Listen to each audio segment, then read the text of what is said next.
hidden factories, invisible workers, and a system that profits from silence. This is the empire of cheap labor, and you've been funding it all along. In the polished boardrooms of New York, London, and Tokyo, executives make billion-dollar decisions with a single goal: maximize shareholder value. But behind every quarterly report and earnings call, there's an ugly truth, one that never makes it into the marketing. Your phone, your shirt, your food, even your shoes, they all travel through a global web of underpaid workers, outsourced factories, and legally invisible supply chains. This isn't an accident. It's not a mistake. It's the strategy. From textile sweatshops in Bangladesh to cobalt mines in the Congo, from child labor in cocoa farms to garment workers paid pennies an hour. Cheap labor has built the modern world, and the world's most powerful companies rely on it to stay rich. But how does it all stay hidden? Why don't consumers know? And most importantly, who really profits from this global machinery of exploitation? Today, we go deeper than ever before. Welcome to Empire Secrets.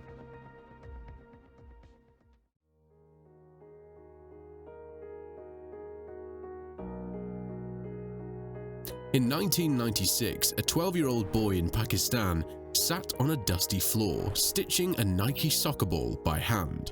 That same year, Nike's CEO told reporters, "We don't make shoes. We don't employ the people who make the shoes." He wasn't lying. Nike, like thousands of other global companies, had already perfected the game. Outsource the labor, outsource the liability. Welcome to the business model that built a generation of billionaires.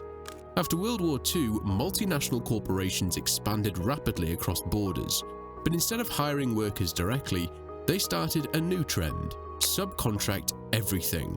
Factories, labor, logistics, even compliance handed off to third parties. On paper, it looked clean. In reality, it created a perfect system for corporate deniability. When sweatshops were exposed in the 1900s, executives rushed to the microphone with the same rehearsed line: "Those aren't our factories." They were right, but also very wrong. These suppliers operated under brutal conditions to meet impossible quotas set by the brands themselves. The pay was low because the contracts were low. The safety standards were ignored because inspections were rare and consequences were non-existent. Companies would publicly audit the top-tier factories, while the real production was quietly shifted to unauthorized subcontractors in back alley workshops. No paperwork, no oversight, no names. And when disaster struck, like the Rana Plaza collapse in 2013, which killed over 1,100 garment workers in Bangladesh, Western brands claimed they didn't even know their clothes were being made there. But they did know one thing: cheaper labor meant higher margins. Outsourcing wasn't just a strategy. It became the golden loophole, the secret weapon of capitalism, a way to scale globally, avoid taxes, dodge lawsuits, and distance the brand from the blood on its supply chain. And today, this system is stronger than ever. From electronics to fast fashion, companies have built entire empires without owning a single factory, but they still control everything. Next, we'll follow the money deeper, because if you think this stops at sweatshops, wait until you see the countries transformed into industrial ghost zones, where being poor is a business opportunity.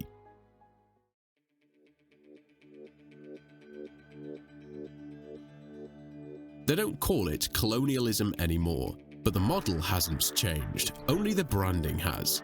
Today, entire nations have been transformed into labor farms, engineered to produce at the lowest possible cost for foreign profit.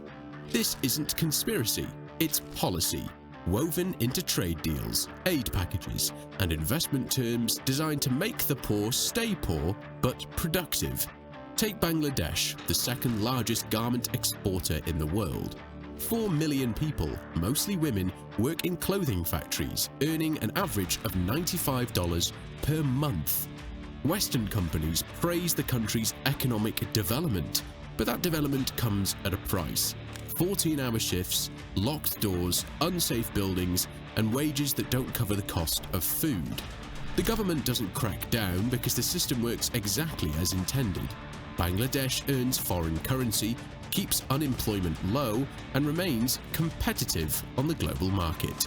Meanwhile, Western corporations enjoy rock-bottom costs and zero consequences. In Ethiopia, workers sewing clothes for major brands like H&M and Calvin Klein earn $26 per month, the lowest garment wages on earth. Factories are set up in government-sponsored industrial parks where unions are discouraged and labor rights are optional. Why? Because governments are competing, not for dignity, but for contracts. It's a global race to the bottom. Who can be the cheapest? Who can offer the fewest protections? Who can deliver faster with less noise and no scandals? Vietnam, Cambodia, India, Indonesia, all have rewritten labor laws to make themselves more attractive to investors. And investors, of course, reward them with factory contracts and international praise. This isn't just about clothes. From palm oil in Malaysia to shrimp in Thailand, from cocoa in West Africa to lithium in Latin America, modern economic empires are built on the backs of low-cost, disposable labor. These aren't isolated cases. They're the blueprint, a system where human beings are treated not as citizens, but as units of production, managed through spreadsheets and optimized for efficiency. Globalization promised shared wealth. Instead, it created zones of permanent precarity, where local populations exist to serve global demand, and where asking for better is seen as a risk to economic stability. But if you think the corporations are turning a blind eye, you're wrong. They know exactly how this works, because in the next chapter, we expose how the biggest brands are not just complicit, but the architects of the system.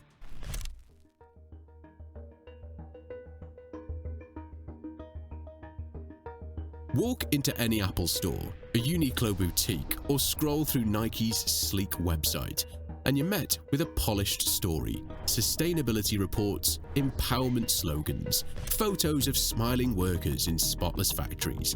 But behind that billion-dollar branding lies a truth they'll never advertise.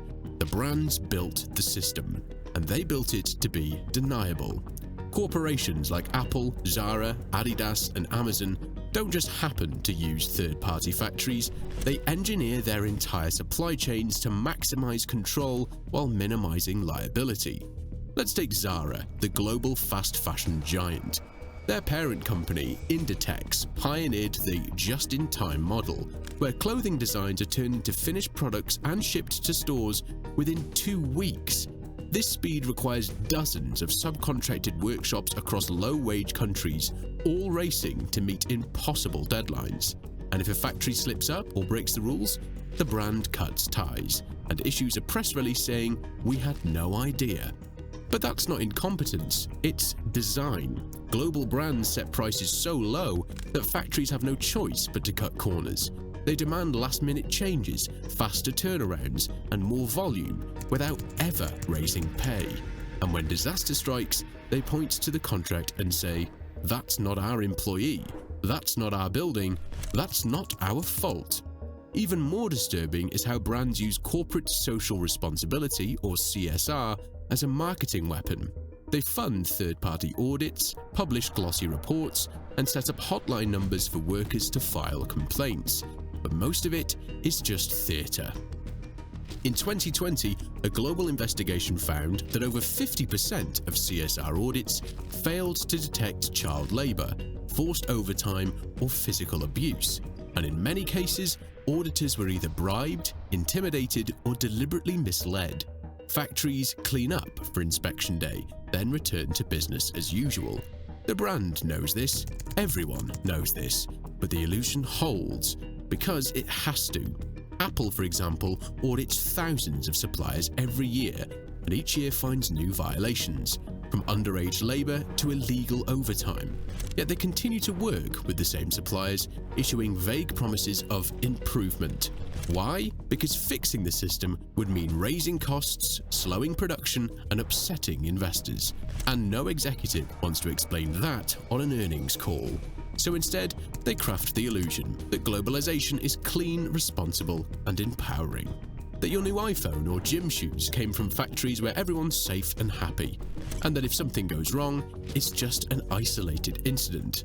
But it's not isolated, it's embedded, and it's everywhere.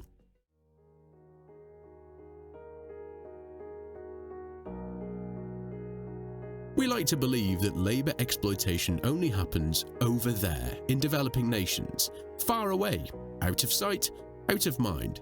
But what if we told you that sweatshops also exist in Los Angeles, London and Paris, hidden in plain sight? In 2020, a scandal broke in the UK fashion industry. The fast fashion brand Boohoo, worth over £4 billion at the time, was sourcing clothes from factories in Leicester. The workers were being paid as little as £3.50 an hour, less than half the legal minimum. They worked in unsafe conditions, often without contracts and with no benefits. But this wasn't a bug in the system, it was the system. Many of these workers were undocumented immigrants or from marginalized communities, and they weren't chained up, they were trapped in something more powerful: desperation. Across the US, similar hidden factories exist in places like Los Angeles' fashion district. In 2016, a Department of Labor investigation found that garments workers making clothes for brands sold at Macy's, Nordstrom and Forever 21 were earning an average of $4 an hour. Even when factories were caught, brands denied knowledge, blaming unauthorized subcontracting. It's the same playbook: corporate distance, deliberate opacity, just enough legal insulation to keep the PR clean and the profits flowing. But it goes deeper. Gig economy platforms like Uber, DoorDash or Amazon Flex have redefined what labor even means. Workers are labeled independent contractors, which means no health insurance, no paid leave, no job security. It's not factory work, but it is cheap labor, digitized and sanitized for the modern age. And in the shadows of wealthy cities, there are still nail salons, kitchens, farms, and construction sites running on underpaid immigrant labor. Many undocumented, many invisible, all essential. So the next time you think we've progressed, remember that cheap labor didn't disappear, it just adapted. And no matter how wealthy a country gets, corporations will always find ways to cut costs and blur responsibility. Next, we follow the numbers, because behind every cut corner is a calculation, and those numbers tell a story of profit, power, and silence.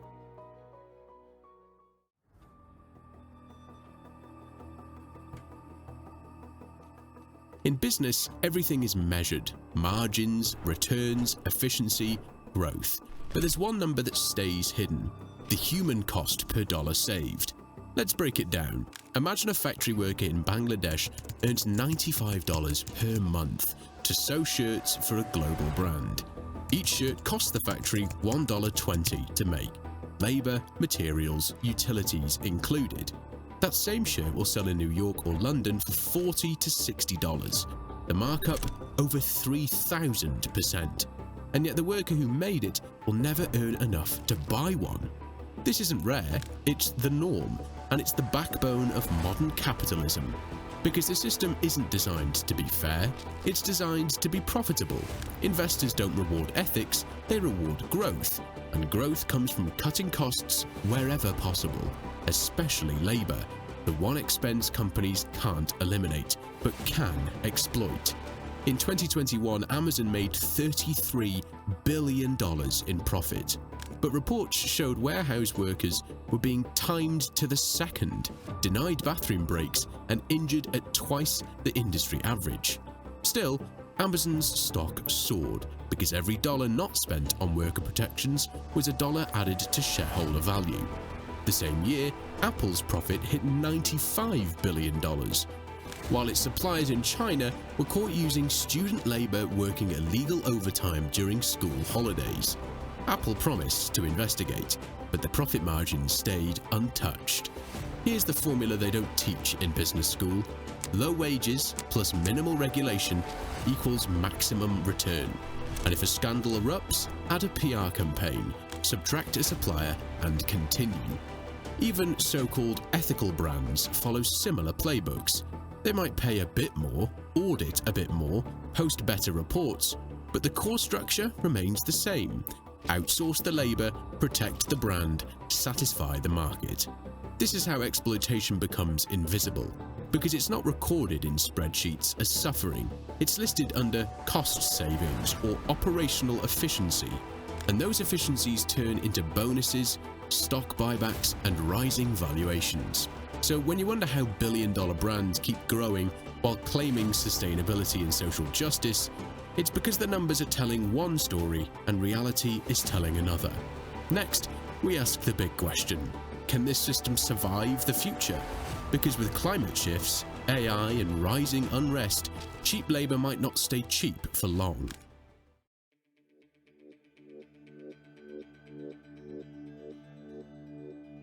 For decades, the empire of cheap labor seemed unstoppable, a self-reinforcing machine of low wages, global logistics, and unlimited supply.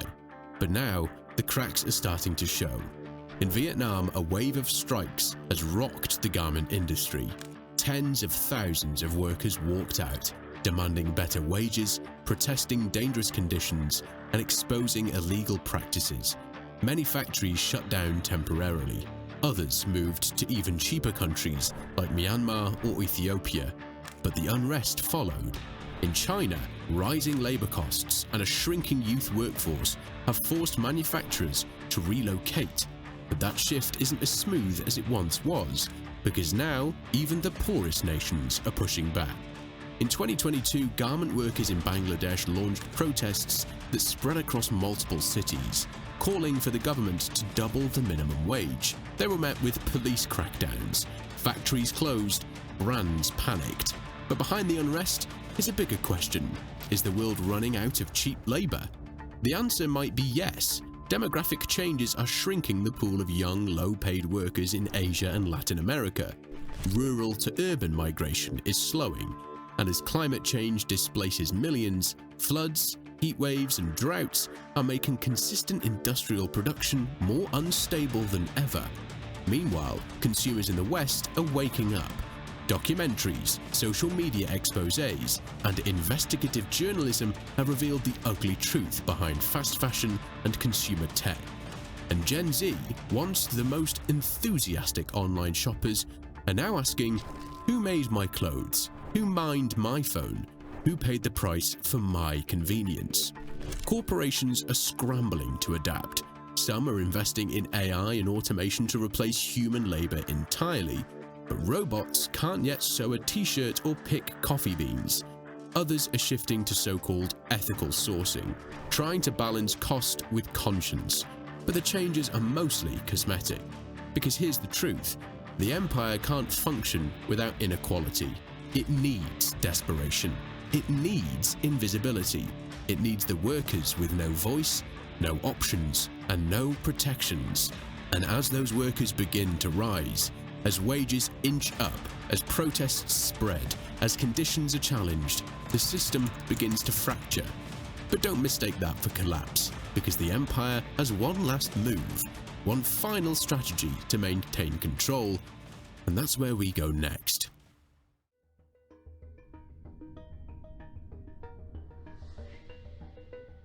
The factories are no longer just made of brick and steel. They're in the cloud, and the workers, you won't see them on an assembly line. You'll find them behind screens, hidden in bedrooms, internet cafes, and remote villages. Connected, disposable, and always replaceable. Welcome to the next phase of the empire. Today, millions of people around the world earn pennies performing microtasks on platforms like Amazon Mechanical Turk, Clickworker, and Appen. They label data, moderate content, transcribe audio, and train the very algorithms that will one day replace them. No contracts, no benefits, no rights. They are the digital underclass, the ghost labor behind artificial intelligence. A Kenyan worker might earn $1.20 an hour, labeling violent content for social media companies. An Indian click worker might spend 10 hours a day correcting AI outputs to help improve a chatbot. Their labor fuels billion-dollar platforms, but their names are never listed in the credits. And just like the factories before them, this new system is designed for silence. There's no union, no protections, just an app, a task, and a rating system that punishes slowness and rewards obedience. One wrong move, flagged content, misclick, failed audit, and the algorithm deactivates you. But it doesn't end there. In warehouses and delivery networks, algorithms now function as managers. Amazon warehouse workers are tracked by the second, their productivity measured by AI systems that can auto-fire them without human oversight. Drivers are rated by GPS performance. Shoppers are ranked by fulfillment speed. Workers live under constant digital surveillance in a system more rigid, more impersonal, and more profitable than any factory floor. This is the illusion of progress, that we've evolved past sweatshops, when in reality we've just moved them online, repackaged them with sleek interfaces and corporate jargon. The labor is still cheap, the power is still concentrated, the exploitation is still hidden, and as AI accelerates, the gap will only grow wider, because the empire doesn't care who does the work, only that it gets done cheaply, quietly, and without resistance. In this new world, your data is the product, but people are still the machinery, and even in a digital age, the rules haven't changed.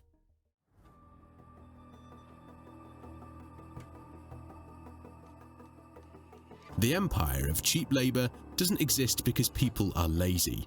It doesn't exist because there's no other way. It exists because the system was built, piece by piece, to prioritize profit over people. And it worked.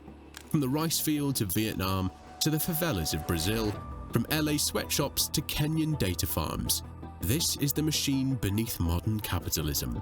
The world's biggest brands sit atop a pyramid built on invisible labor, each layer hidden by contracts, algorithms, and clever marketing. Each worker stripped of power, voice, and recognition, so that consumers in rich nations can have their fast fashion, instant delivery, and $1 app installs without ever seeing the cost. But just because it's hidden doesn't mean it's harmless.